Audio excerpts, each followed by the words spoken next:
Hey there, friends, Nibs again.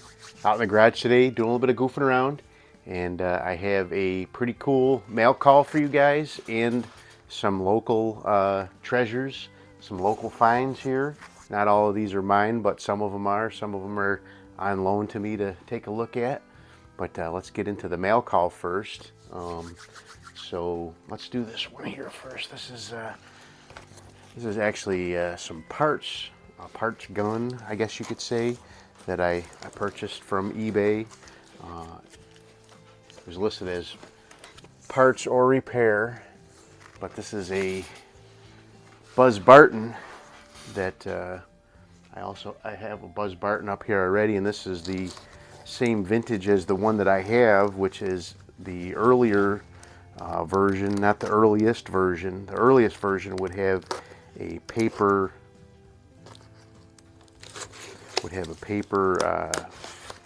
label on the stock instead of having the where's she at? So the Buzz Barton has a Buzz Barton imprint on the stock that's burned into it or stamped into it. The earlier ones would have a paper sticker on there, but this is the earliest version of the one with the imprint on it. And this one that I bought is a parts gun, the same vintage as that one. I'm not sure. This one's got a hole drilled in the stock, and it also has a the little scope tube that's on there is an aftermarket or a reproduction, not an original.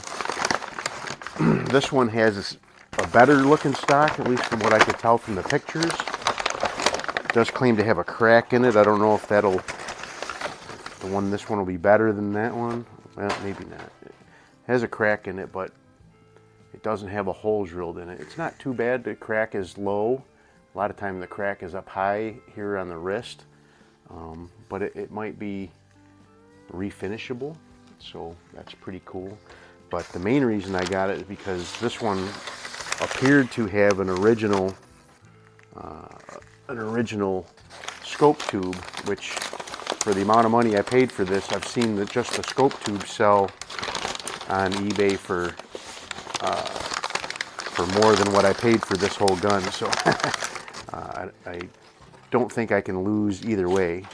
But so there is the receiver, and it does have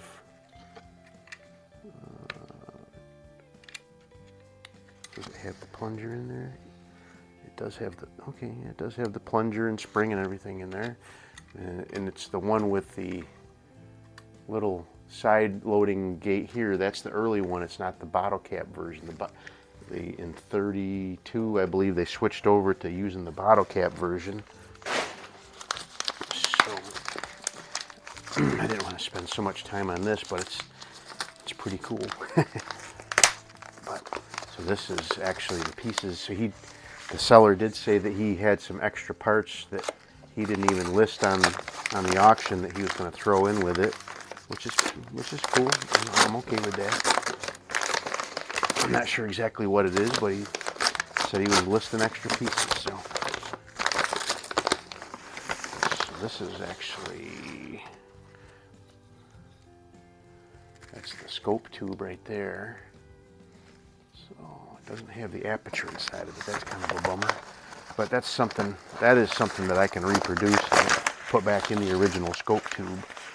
All right, so there is, so that's the cast iron lever. It's got another trigger here and another, so not too much extra, but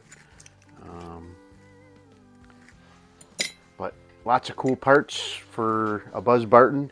I could probably get one whole working gun out of this one. I might do that. I don't know. This one's been, so it's supposed to be blued. This one's looks like it was really rusty and got painted. So I don't know. I'll have to evaluate the whole thing before I decide what I'm going to do with it. I mean, literally, like I said, I paid less for this whole gun than what I've seen these scope tubes sell for. And this is an original scope tube, so There's supposed to be like an aperture disc inside of there. I'm gonna have to do a little bit of research on what I need to do to get that put back together. But now this should be pretty cool. So this is a pretty cool little Crosman pistol revolver. The seller did list it as resealed, which I assume means it should be working, but we'll see. So I have the Han 45 BB revolver already, and I have the SA-6, which is a 22 caliber, which is a later derivative of that Han BB repeater. And then this one's actually a little bit even later, probably. And I didn't do any research on it yet, but I will before I do a full video on it. But this one is, I think, a little bit later, maybe the 70s. But what we have here is a Crosman, so they call this the model Peacemaker 44. And this is a 177 caliber revolver, and you load your pellets into this little area right here. You spin this around. So let's see. It's got a little bit of pop.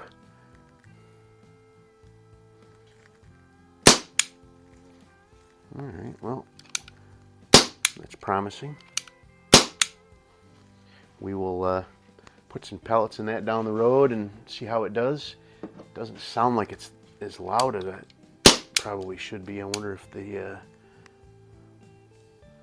I don't know. It's working, but that's pretty cool.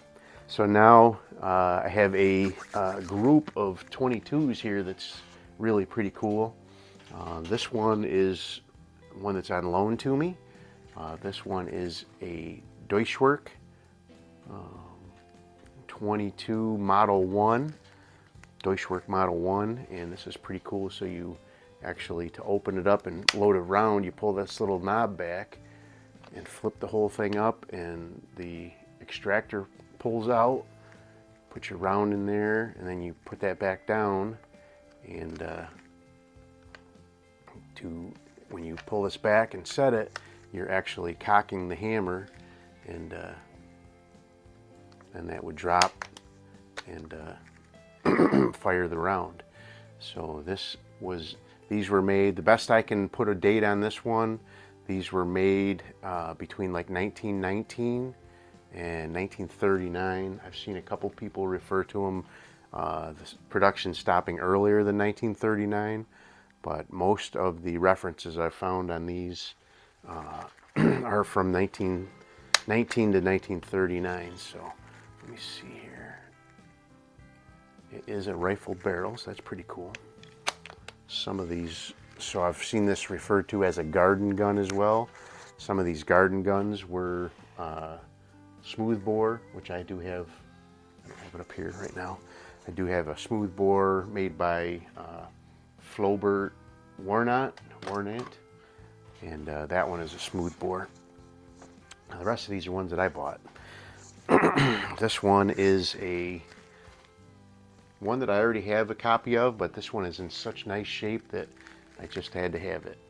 But what we have here is a Remington 41P, which the P stands for peep sight.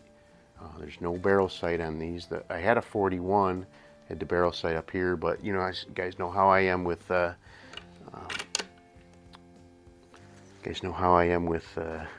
open sights, so I much rather prefer having a peep sight, and it does have a really nice little hooded front sight with an insert in there.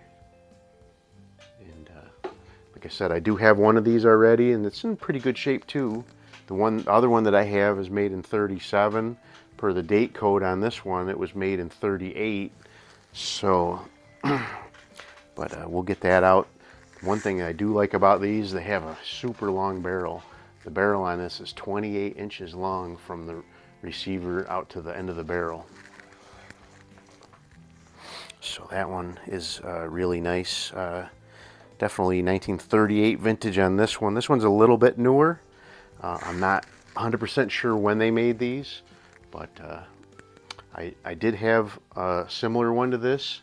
Needs a little bit of cleaning back here. That Howard's Restore Finish. We'll do a number on this stock for sure, and we'll get that cleaned up. But what we have here is a Winchester Model 250, and this is a 22 lever action tube feed. I had a 150 before, so the 150 was just a little bit, didn't have checkering on it. It wasn't, didn't have the jewel on the bolt, and I think the cocking lever was just, this one's pretty wide and fat like this. I think the 150 was just kind of rounded like an older looking lever action, but these are pretty cool. The 150 shot really good, but I'm really looking forward to this one. I know this is from like the 60s or 70s, but I'll get a better date on this one before we do a full review on it. So that's pretty cool. And then the last one is one that I've really wanted to get one of these for a long time, but they are very expensive generally, and I just wasn't into paying the money that they really want for one of these. I've actually had one of the Norinco versions in the past, but I finally found one that was within my realm of possibilities, and I went ahead and picked it up. So what we have is a really nice Browning model SA-22, and these have a pretty long history. These were originally designed by John Browning way back in like 1911 or whatever, somewhere around there, and they were continuously made up until like the 1980s, I believe, and then they discontinued them, and then they actually did another production run, and according to the Browning's website, they're still in production now. This one here, this particular one, was made in Belgium, and per the little bit of investigation I've been able to do for it so far, this one was made between 1956 and 1961. The serial number, and by the serial number, it's between 1956 and 1961. After 1961, they changed up the way the serial numbers were written, and had different date codes implemented into the serial number, so definitely was within that range. It's topped off with a little Tasco 3 to 7, which actually isn't a terrible scope.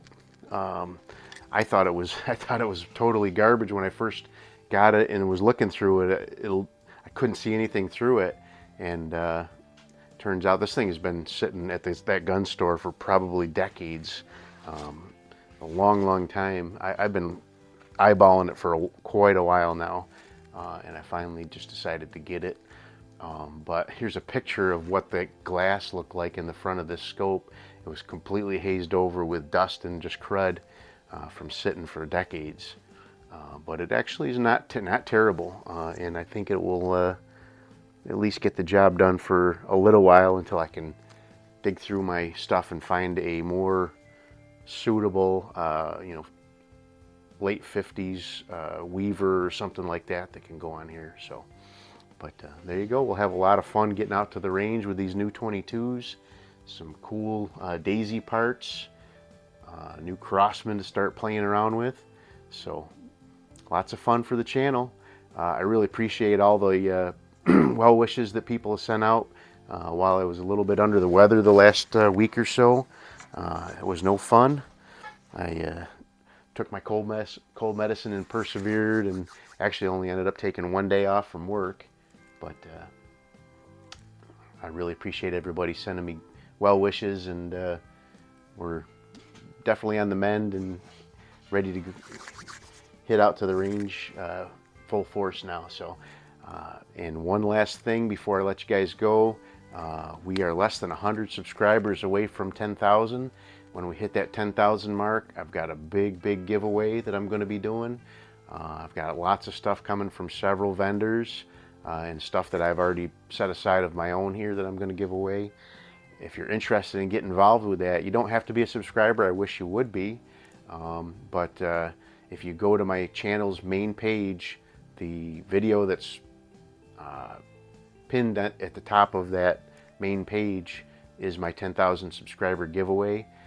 All you have to do is leave a comment in that video. That's the video. All the comments there is what I'm gonna do the giveaway drawing from those names. There's probably gonna be 12 or 15 things that I give away. So some really cool stuff.